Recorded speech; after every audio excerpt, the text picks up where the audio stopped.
Good morning, everybody. It is still morning here in Playa del Rey, California, where I'm coming at you from, or from whence I am coming at you, shall I say. And you may notice that the Fed just released their minutes from the last Fed meeting, and we kind of timed today's webinar to coincide with that. Last time, I think we had a meeting, or we had a webinar during the actual Fed announcement a couple of weeks ago on Fed Thursday. Is that right, Dr. K? We did, didn't we? And We were right up against there.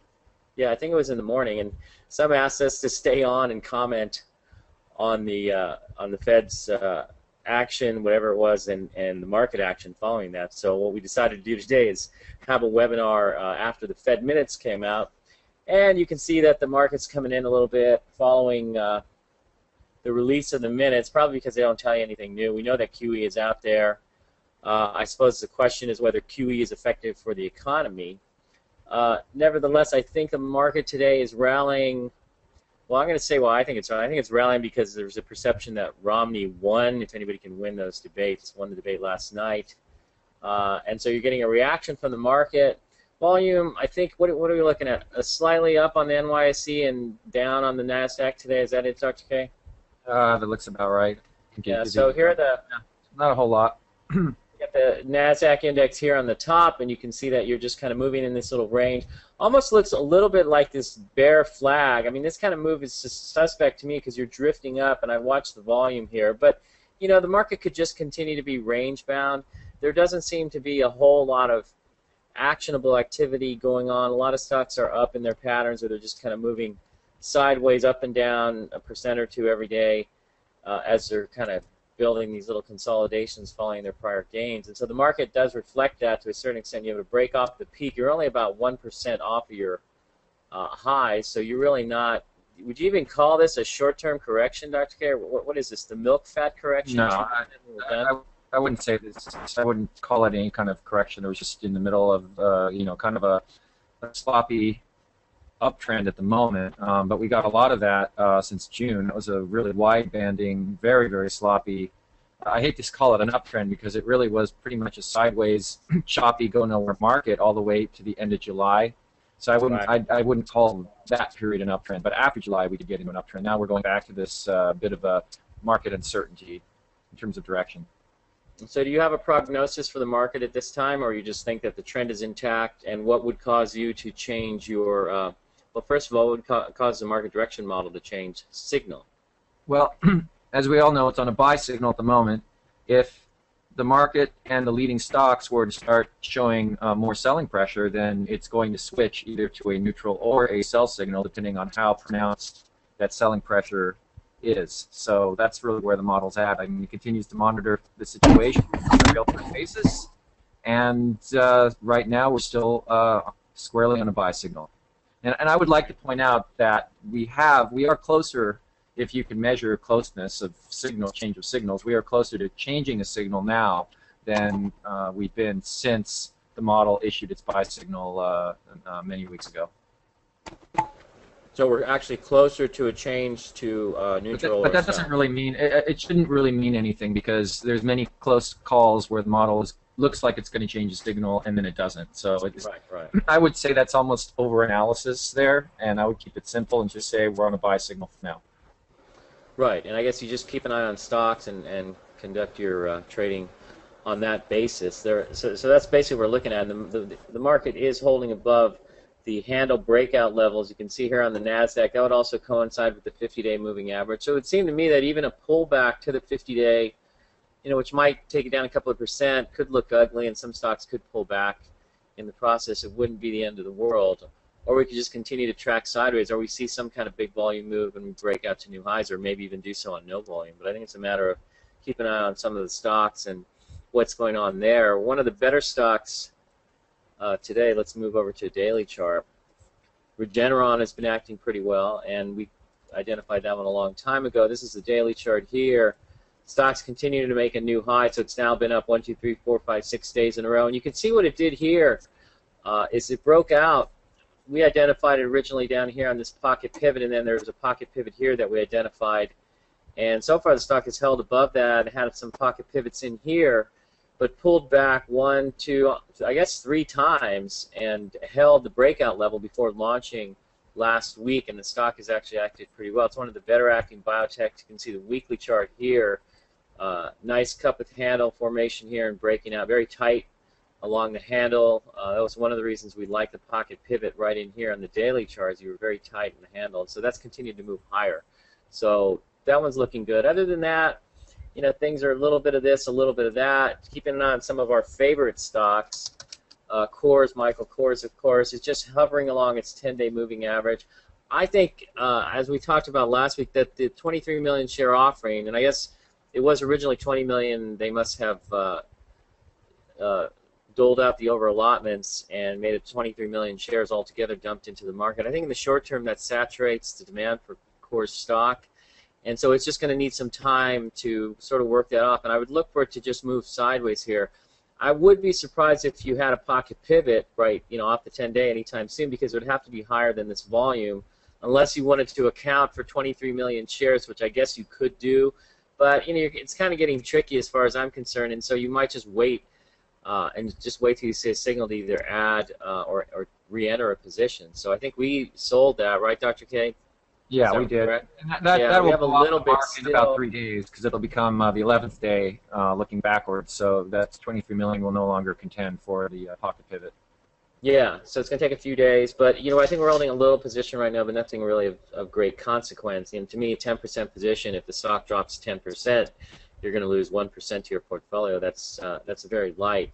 And so you can hang in there with even a 20% core position, just see how it goes. But you notice the 50-day moving average is starting to move up and catch up to the stock. So it seems to me if it needs more time to work sideways, it may eventually meet up with the 50-day, and then that's where you start to see a move again if that's going to happen.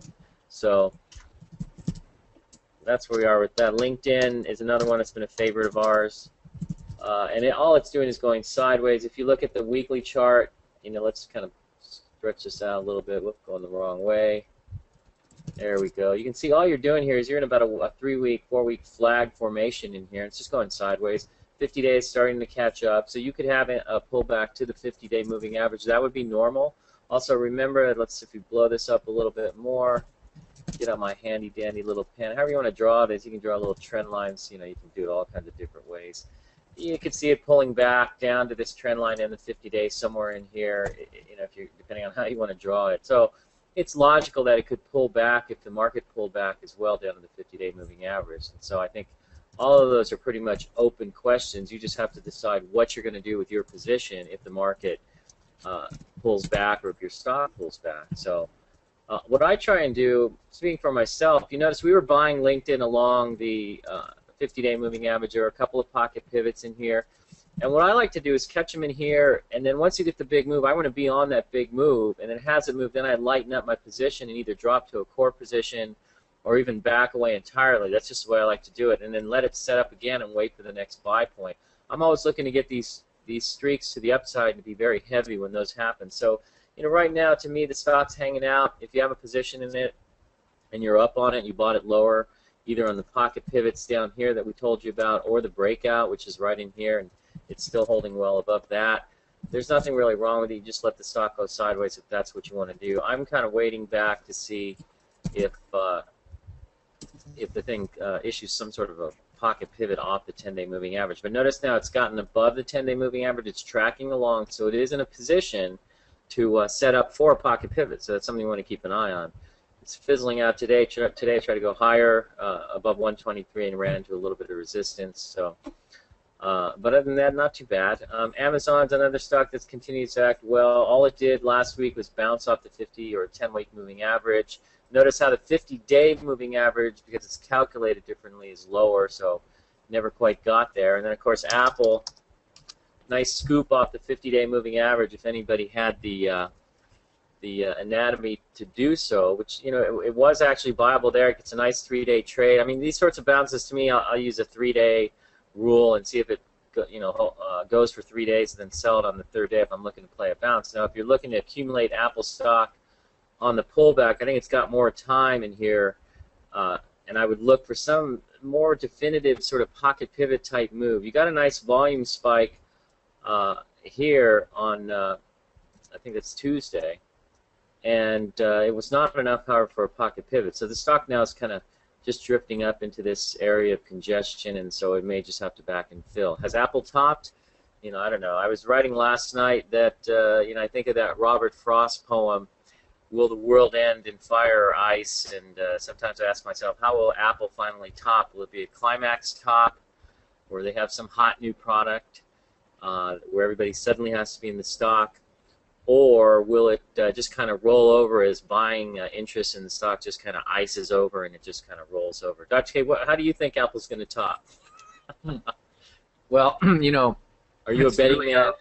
It's really impossible to predict tops. It's just like it's impossible to predict stock market tops or stock market bottoms. And I think that stocks and the market itself, they're designed to fool the majority of people. So when I think Apple has topped, that is when Apple will continue to move higher. And I think that the more people who think Apple's topped, I'd say that's a fair bet to say go ahead and buy Apple safely. Yeah, and I would also point out that I bought my first iPhone right here when the stock broke out in, I think it was late July, early August. So even that wasn't a very good indicator of an Apple top, even though I did buy my first pair of Crocs in October of 2007, just before Crocs blew up. And so it was a good contrarian indicator there, but Apple's still hanging in there. A lot of institutions are in the stock. What I have noticed, though, is that Fidelity funds, a number of them, including Contra funds, have begun selling the stock. Now, a lot of mutual funds have owned the stock for a long time, and over time they will start to pare their holdings if the stock continues to go up, becomes a bigger percentage of their portfolio. That's just a natural process they'll engage in, and that's what brings on waves of selling in stocks. And so you're seeing some of the Fidelity funds, some of the A-rated funds starting to sell stock in Apple, whereas you're seeing some of the lower-rated funds, like I would notice CMG Focus Fund has suddenly decided they got to load up on Apple shares, and I'm wondering if that's necessarily what you want to see, lower-rated funds coming into the stock. But in any case, I wanted to mention 2 points on because everyone likes to predict tops. There are two ways that have statistical reliability. Doesn't mean you're right, but it means that there is some rationale to your observation that the stock is top. First is a climax top, classic climax top. We saw that in Qualcomm. We've seen that in a number of leading stocks that finally everyone's got to be in, and analysts are chanting that the stock's going to go to 1,000 or whatever, and then it has a climax run. And I've done ample studies on the type of climax run I need to see that qualifies it for the final climax top. In other words, it has to really be dramatic compared to the entire stock's run. So if Apple did that, there's a fair bit of chance that would be its final hurrah, and that would be its top. The other type of top is where the stock has some particularly bad news and has a pretty nasty gap down. A lot of these stocks that have been running up and up and up, and they might be 1,000% gainers or more, and you have a nasty gap down where the stock loses, say, more than 20% of its value. It's very hard to recover from that kind of damage to a technical pattern, especially after the stock's run up so far. All right, very interesting, Dr. K. Let's see. So what do you want to do? You want to look at silver? I'm sure everybody wants to look at silver. All it's doing here, as I see the metals, I'm trying not to get all excited every time they run up to the high here, because you're running on lower volume today, I think, than you were the prior days. On the SLV, you got this little V-shaped thing, and I could see these going sideways for a while. If you somehow got a big pocket pivot off the 10-day, you're extended now, then I probably would be all over it. But I'm a little skeptical right now as to whether this needs to launch just yet. Now, Dr. K, here's something I want to pose to you. And I know ultimately we watch the market, but Romney has said that if he's elected, he will fire Bernanke and he will end quantitative easing, money printing. Now, should that happen, does the market view his positive for business economic policies as a driving force, or do you think that if they were to pull the rug out on QE, that would have an overriding effect? Well, Romney's not stupid. I don't think he would just end it immediately. He would phase it out, kind of like Reagan did when he took office with the tax cuts. He phased them in, which was actually a mistake, but that's a different topic altogether. As far as Romney, I think he would be smart enough to phase out quantitative easing and also phase in his tax cuts, phase in pro-business, pro-small business growth. And I think that the markets would see that counter effect of phasing out quantitative easing. So I don't think it would disturb the markets as much as just the bold-faced statement of, well, QE's ended if he's elected. I don't think it happens like that. Now, if Obama's elected, that means QE is going to continue to stay in force, but that also means that there could be some tax cuts that expire. It could also mean, I mean, we know what Obama's like, and he's not, he's not business friendly. He's not pro-business growth. So the markets will have to size that up and see, well, is it going to be QE versus, an anti-business oriented president? Well, I would also point out, Dr. K, just to differ with you slightly, is that remember Reagan hired Paul Volcker as the Fed chairman, and he immediately set about raising interest rates, and we saw interest rates skyrocket to about 20% on the short end. And basically, they're giving the markets and giving the economy the big dose of medicine that it needs. And are you certain that Romney wouldn't take the same sort of view, that there needs to be immediate and harsh, or maybe we should say firm action taken right at the start? What Reagan did was exactly what was needed in terms of hiking those rates to break the back of inflation.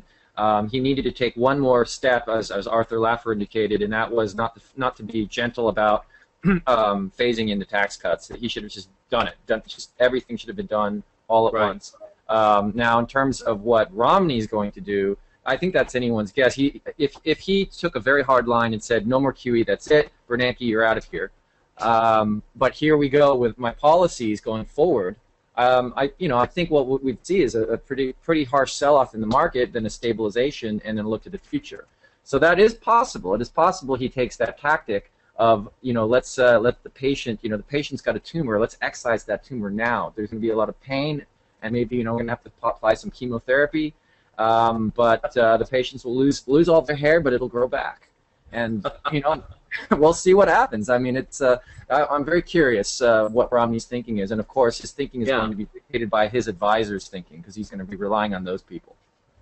Right, and so I guess it maybe takes away a little bit of the assumption that the QE spigot is wide open, and everybody can just sort of operate with impunity on that basis. Now the other side is if Romney's policies are positive for the economy, that creates an inflection point as some of the weights are taken off small business. But we'll have to see.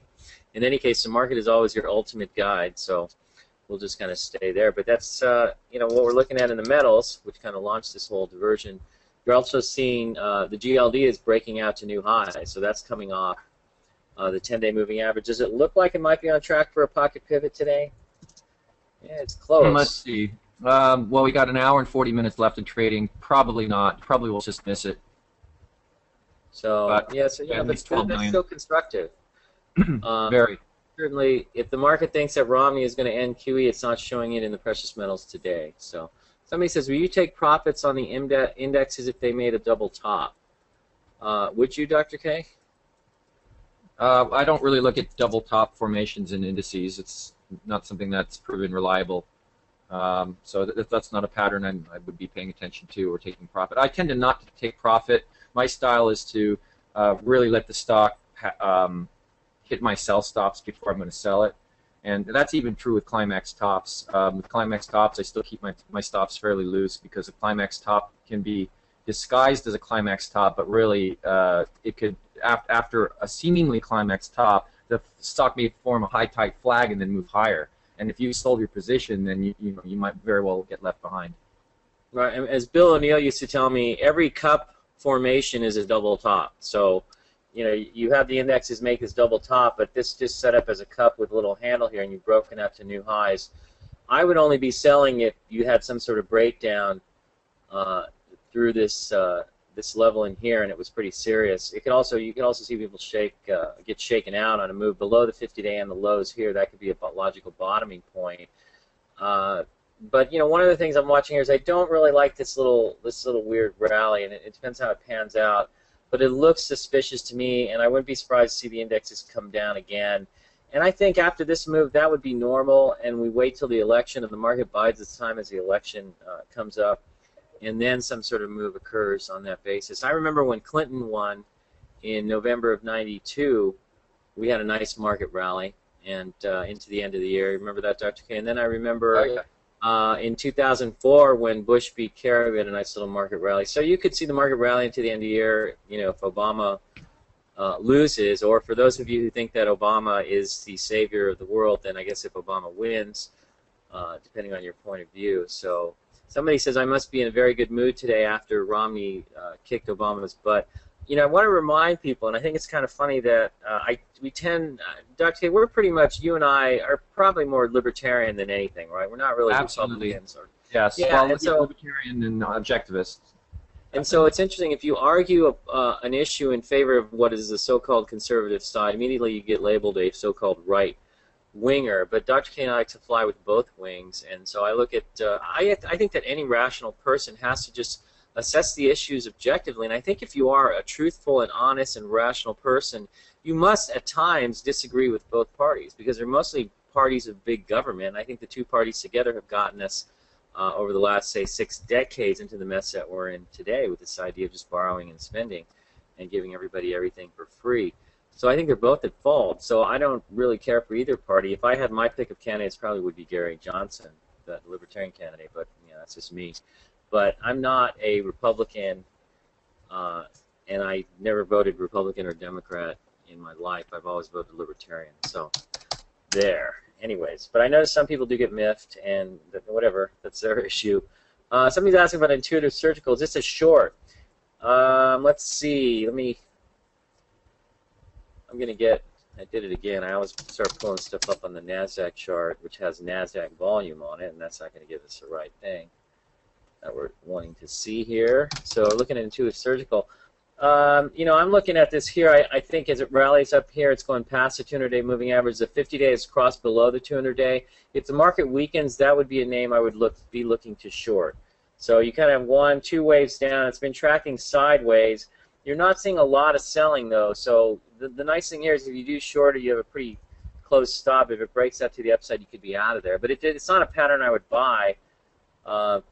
Whether it's a pattern I would short depends really on what the market does. If the general market starts to roll over. So that is one that's on my list of targets. Priceline is another one. And you sort of see the same pattern there. Here's the weekly chart. 2 waves of selling down. You got the 10-week or the 50-day crossing below the 40-week or the 200-day here. So you got another black cross. I don't know what you call this, a left shoulder, a pinhead, right shoulder, right shoulder, right shoulder. And this thing's going to roll over again.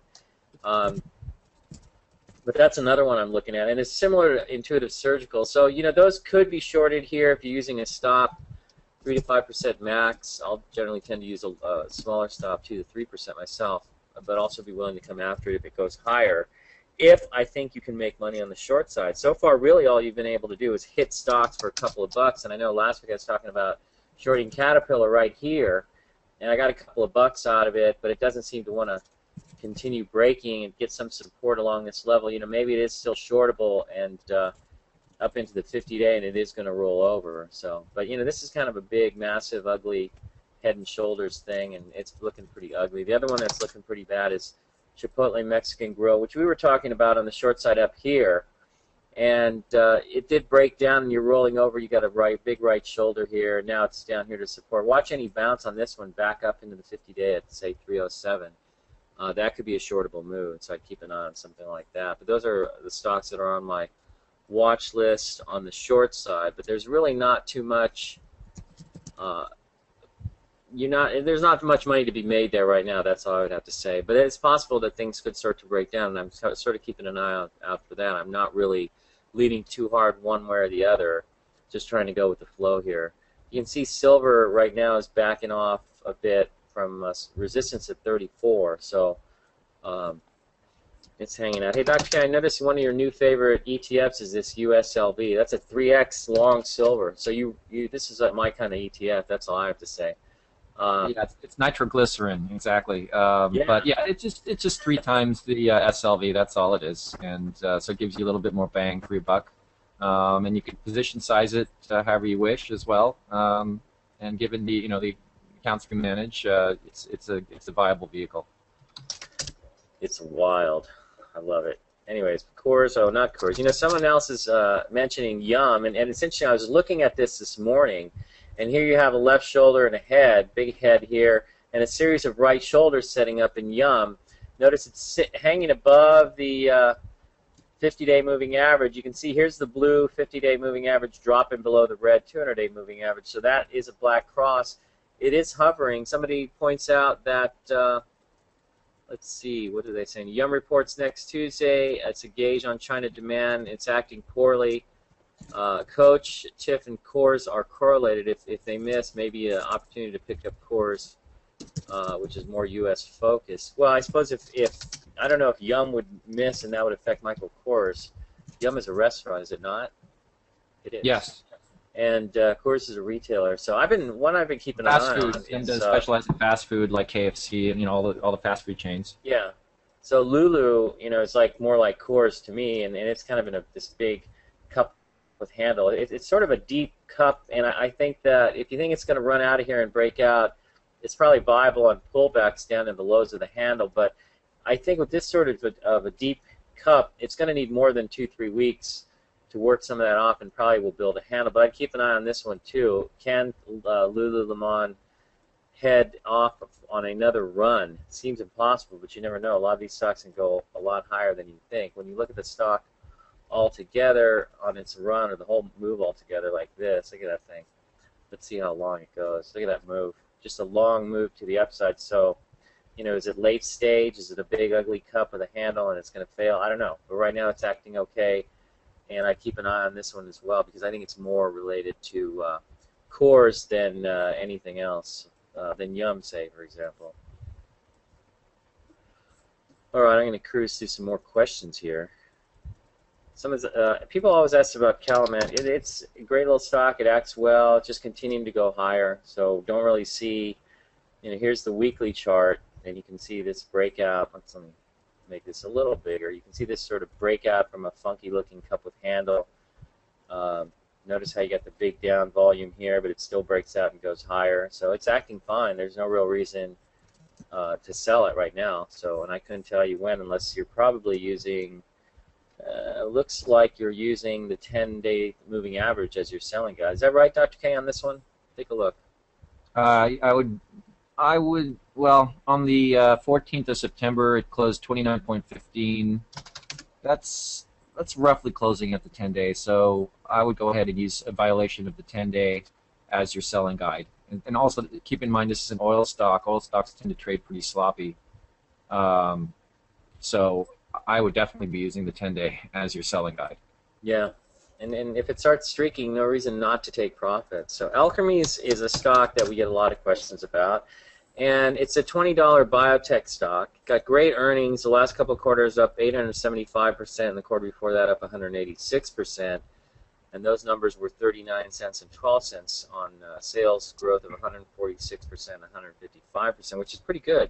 So the stock looks like it's starting to pick up the fundamentals. The interesting thing here, though, is the stock has never really gone anywhere. I've looked at this name so many times, and first of all, it's a $20 stock, so it's not it's not like an Onyx at 86 or a Biogen at 150 or a Alexion at 110. It's a $20 biotech, and it never really seems to go anywhere. And I don't know if this emerging. See on the weekly chart here, this is almost well, it's about a 2-year base. And it's finally coming out the top here, so it's starting to act okay. So I guess if you own it, as long as it holds above 20 and holds this breakout, it's looking like it's trying to come out, So maybe it is going to work this time. It's had 1, 2, third time out. Maybe this one works. Who knows? But again, it's a $20 stock, and I've often wondered if it's such a great fundamental story, why is it so slow? I mean, for that matter, maybe we shall buy Affymax, which. Had a little pocket pivot sort of yesterday, but we weren't really sure about this one. It's kind of up there, but we've talked about this one before, and there's another $20 biotech. So if you like those, and the earnings are in the red, and the sales are also very erratic. So this one, Affymax poses a lot more risk based on its fundamentals compared to ALKS. Somebody points out that the housing market is not healed, and Romney's risk, or the risk of Romney as president, is removing housing deduction for wealthy, depressing home prices. Recall that the removal of tax benefits for real estate exacerbated the savings and loan crisis. These guys always use a sledgehammer to fix things, never incremental changes. Yeah, so maybe he does come in and slam QE. I don't know. But I've always wondered, why should there be a deduction for mortgages? Should the government really be encouraging people to buy homes? I don't know. Is that the government's role? I don't know. And as far as I'm concerned, owning a house, people don't really think about the total responsibility and the total cost of owning a house. If everything just shoehorn themselves into a house, you just sit there and they don't realize that things in the house break. They need maintenance. Occasionally you get termites and you got to shut your house down and have it sprayed or whatever you would do to get rid of the termites, and just all kinds of things that need to be done. And you're taking on a lot of leverage when you're buying when you're buying real estate. I mean, you're totally changing the dynamics of your investment portfolio. But people are in tune, or they're trained to think that real estate always goes up, kind of like people used to think the stock market always goes up in the 1980s, and then we had 1987. So yeah, it's an issue because now real estate is always cyclical. If you look at the long 150 years of real estate prices, and so people have had rude awakenings. I remember in the late 80s when the bubble burst, and there were a lot of people that went bankrupt in the early 90s because they were over leveraged as real estate investors, and we've seen the same cycle repeat this time around. So do you think we should have a deduction for mortgage interest? I think that lower taxes are always a good thing in any shape or form. Right. Why not just lower taxes? Why have these I would say it's far better. Yeah. Why give homeowners the advantage? I'd just say have a flat tax across the board. Yeah. And everyone should get a benefit off that, a flat tax. Yeah. Exactly. No matter whether you have a house or not, or you just rent. All right. Anyways, moving along. Do you guys ever hedge your overall long accounts with S&P puts, or just manage each stock position on its own merits? It depends on the environment. One of the things I like with things like the SQQQ or the SPXU is that in the short term, if we get, say, a short-term sell signal on the indexes, we can hedge a little bit by taking a position there and just scamming, some little bit of profit on a pullback.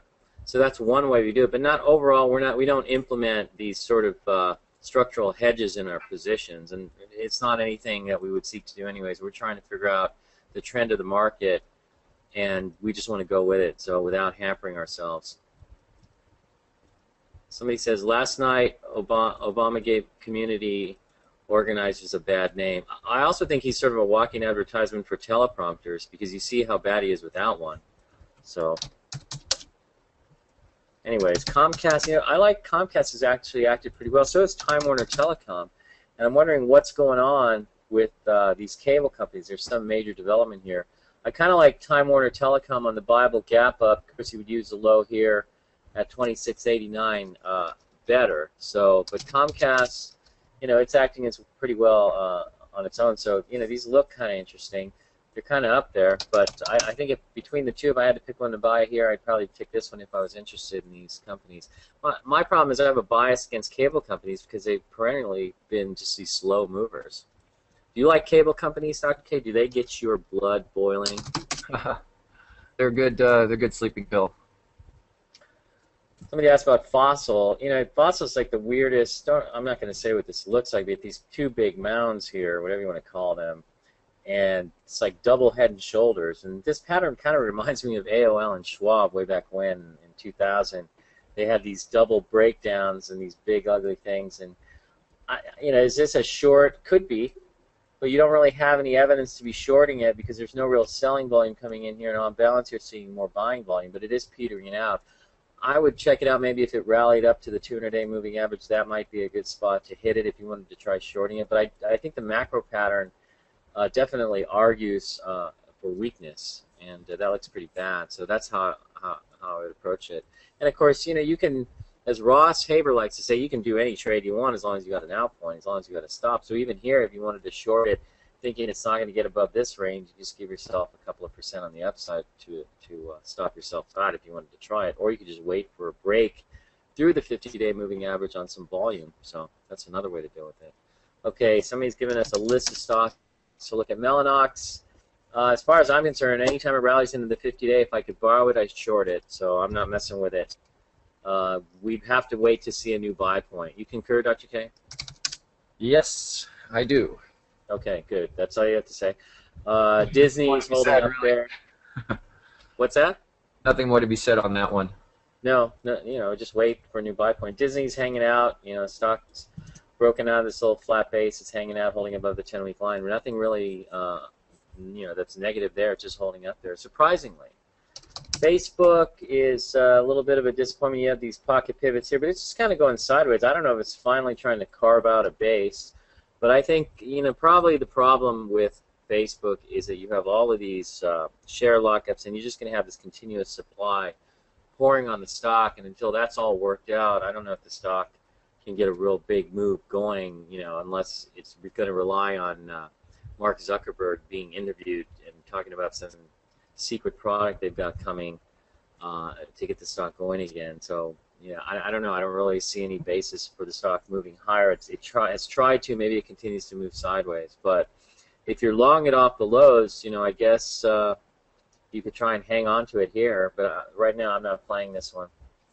New Skin. Now, if I could borrow this one, I'd be shorting it here, okay? Because this is pretty ugly. Big head and shoulders, and you got these two right shoulders. Here's a rally into the 50-day. Now you're doing it again, and this seems shortable to me using the 50-day line as your stop.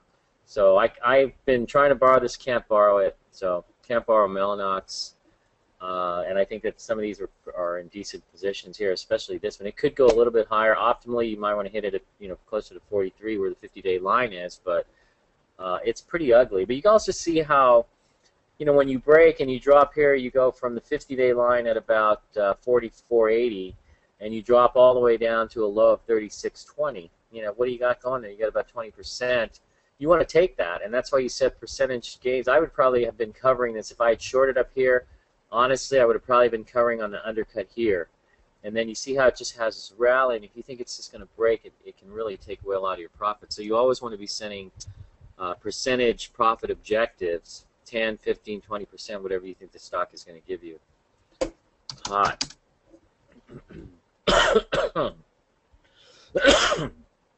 Excuse me. This one looks like it's getting pretty ugly here. Wow. I've been looking at some of these fertilizers, and I've noticed that Agrium and CF have been acting pretty well. But here you have this really complicated head and shoulders-like pattern, and it looks to me like this thing wants to go lower. So shortable using the 50-day as your stop, I think, but I would look for some kind of drift up here. Notice how you just barely undercut this low right here, and now you're trying to push back up. I'd watch this coming up into this area because it could become shortable. Right there. That's a good possibility. So that's another ugly one. Has Jazz redeemed itself? Not for my money. That's too erratic. So I don't know. I'm not going to buy it. There's nothing here to buy. Don't see any pocket pivots in here. So you had this big move here. Could have bought it on that basis, I suppose. But other than that, I don't see too much that gets me excited there.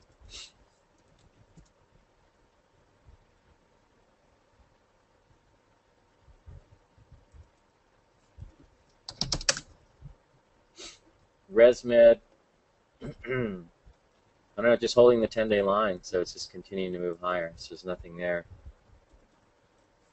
Cyberonics, CYBX. Someone asked me about this one. It's another one just moving higher, so I don't really see anything here per se that's going to make me want to buy the stock. Did we get a pocket pivot? No pocket pivots here along the 10-day. It doesn't seem to violate the 10-day moving average. Here you might say it did a little bit, but not, nothing major. So it seems to hold the 10-day moving average. I don't know. It's not a stock that I've really been into myself, so it has been moving higher. But it's acting okay, so it just continues to stair step higher, so there's nothing wrong with it. Rax, same thing there. You had a violation of the 10-day moving average here. So you could have sold it there, and there's no real reason to be buying it back now. So it's straight down, straight back up to new highs. So I think, just kind of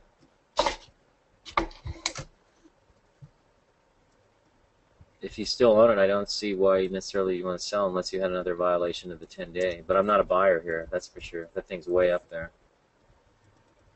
What about MNST? I've been looking at that one as a short. and it's in this big, head and shoulders type thing. It's pushing up towards the 50-day moving average. I'd love to see some kind of move up in there as a shortable rally. But again, when I'm talking about any of these short situations, you're really looking for the general market to get in trouble if you're going to start shorting. So you're not going to be shorting just willy-nilly. So.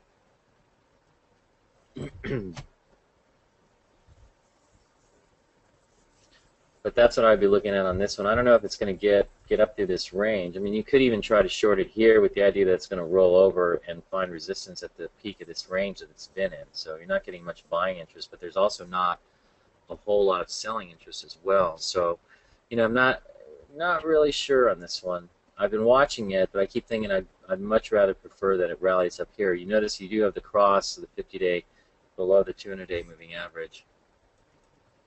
HPY. What is HPY? Heartland. What do you think of HPY, Dr. K? HPY.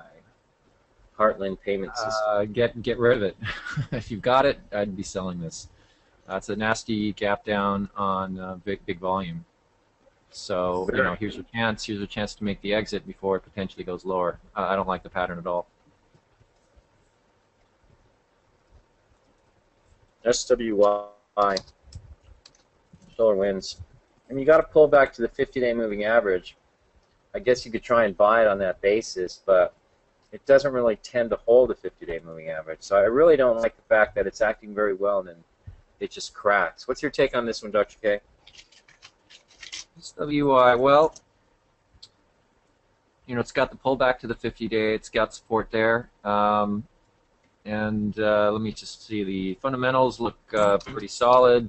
Earnings and sales are both accelerating. Institutional sponsorship continues to climb. In fact, it has climbed over the last, looks like, 7 quarters. So everything seems to be in place with the stock. So I would be sitting on your position. If you got it, use the violation of the 50-day as your selling guide.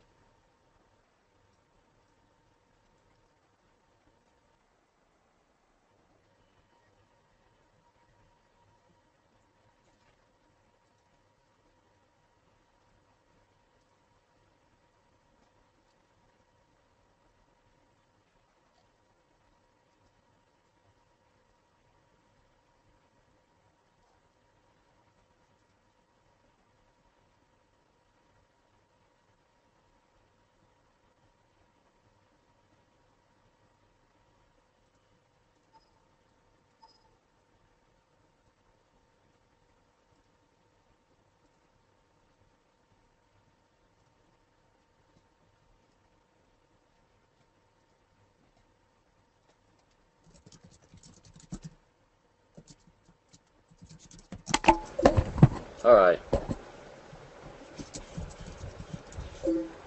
Oh, your sound went out for a second there. But you're back now. Yeah, I'm looking at the Blucora. Somebody's asking about that. It's just a microphone issue. I hit the off button accidentally. Blucora looks okay. It's just, it's breakout here, so that would have been your spot to buy it. Since then, you got another pocket pivot here, and it's extended. So, nothing either way. It doesn't look bad. It looks, like it's just trending higher. So, the only problem is it trades 340,000 shares a day. So the person asking the question wants to understand our thought process, and they know that it's thin. But the thought process, there's really nothing different about the thought process here, because you just got a buy point here. I'm sorry, a buy point here, and then you get a little, I don't know, this is a pocket pivot type gap move right here. That's what I'm looking at. And, those are just buy points, and so that's where you'd be buying it. But if you want to understand another part of our thought process, for us it's too thin to buy, so we don't even mess with it because it's such a thin stock. 340,000 shares a day, that's really it's too small for us, so that's one reason we don't talk about it. Silver Wheaton, it's doing well with silver, so it looks a lot like silver. Is it on track for a pocket pivot today? It may hit it. We still got a little over an hour to go, so a lot of time left in the day, so I won't assume anything. But, that acts okay, and it looks a lot like silver, so almost like the two just moving together, so it's almost the same thing from my perspective, maybe acting a little bit better. Buffalo Wild Wings, I would not short because it does not trade enough shares. It trades about, 5 500,000, I think it is. What is it? 577,000. I want to see a short sale target trade at least $1 million, preferably a couple million, because you want that liquidity. And Buffalo Wild Wings to me is a very squirrely stock, and I don't really see how it's a short because you have this big breakdown that's moving back up without any breakdown here and rolling over. So it would have to fail first. But even then, it's just too short, or not too short, but too thin. Trades a few shares for me to want to deal with. Sierra Pharmaceuticals had a pocket pivot, but as is typical of this stock, it'll have strength one day and kind of be fuzzy the next day, and nothing really too exciting. Either way, it just kind of treks higher, and it's a small, thin stock. Remember that it trades about 300,000 shares a day, so I don't really mess with it, although we do put out pocket pivots. So, okay, yeah, it looks like everybody freaked out when I turned my mic off there.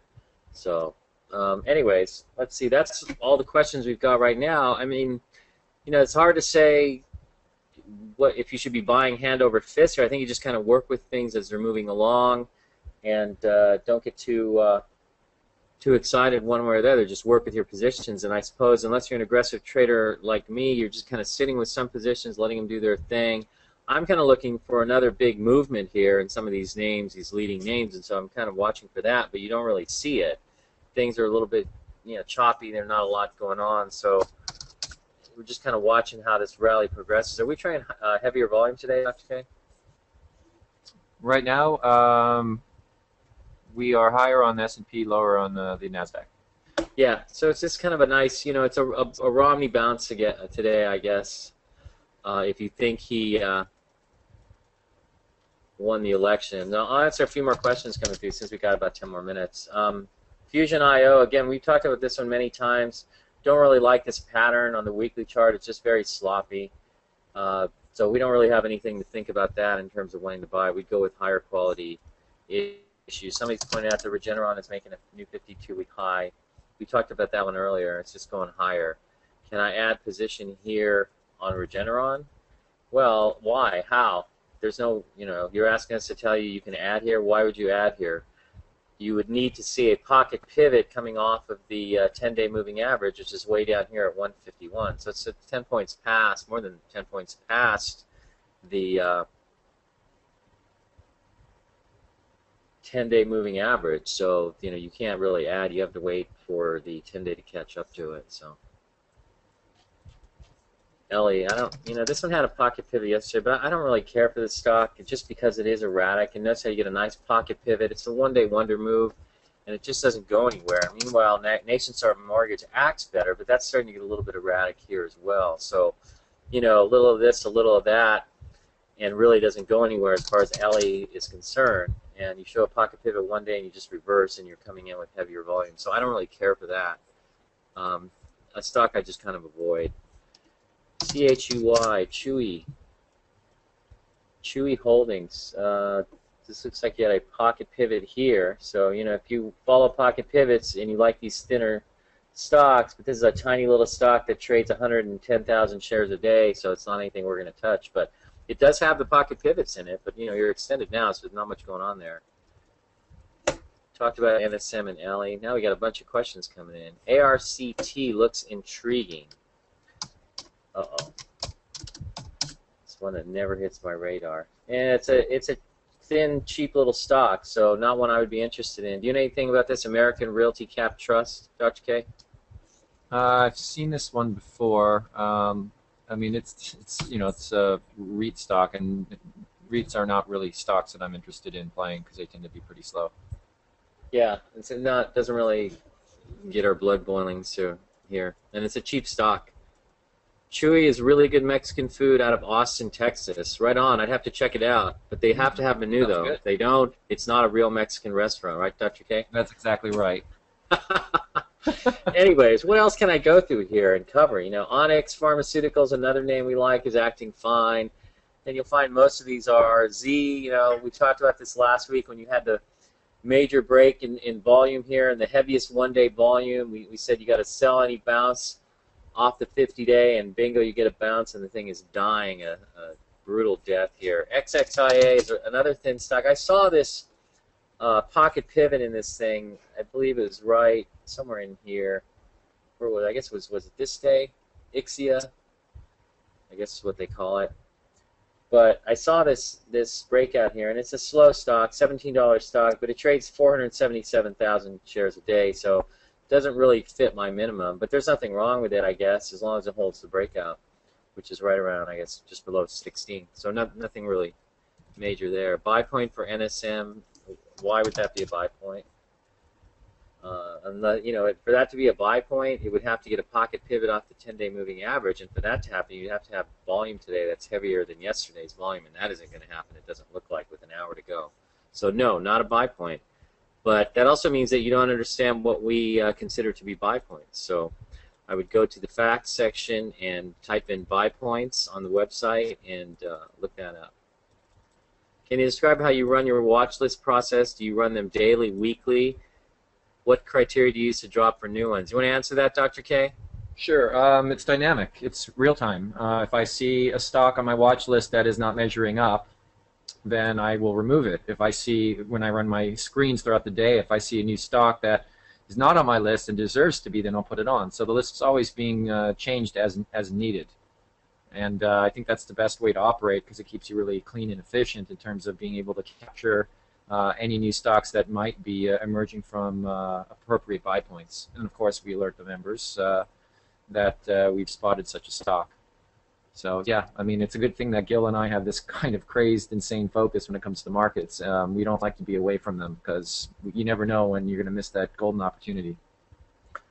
Yeah, and we screen during the day, in intraday, at the end of the day, on the weekend, using all sorts of screens. But you don't really need a big watch list. If you're using the IBD 50, I think that's a great list. Even the Big Cap 20 can be a great list in some names. And my view is that you don't need to focus on too many names, and I'll generally just stick to names that have an O'Neill composite rating of 85 to 90 or higher, and just stay with the very best names in any particular environment. And the way I operate, I deal with maybe a small group of 10 to 20 stocks that I'm watching very closely, and I'll shuffle around between them as they're working their way higher.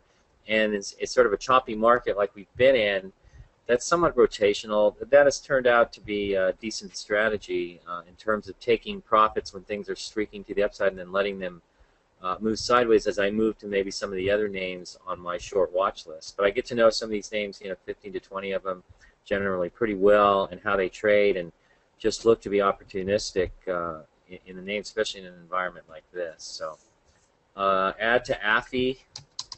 Well, yesterday, if it's one you've owned and you saw the little pocket pivot, I guess you could have done that yesterday. So I mean, it's up to you, depending on your cost basis.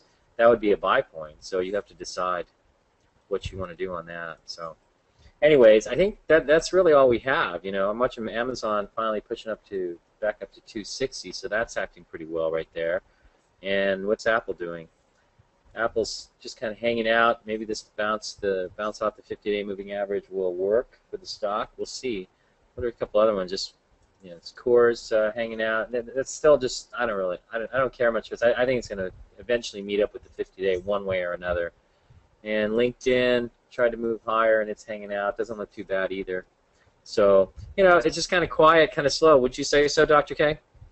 Yeah, so far everything looks like the market's trying to make up its mind, so let's just stand by. Yeah, so just staying the course and hanging loose and being ready to move with the market as that occurs. So that's all we have, you guys. Thanks for showing up as always, and we'll catch you next time. So long, everyone.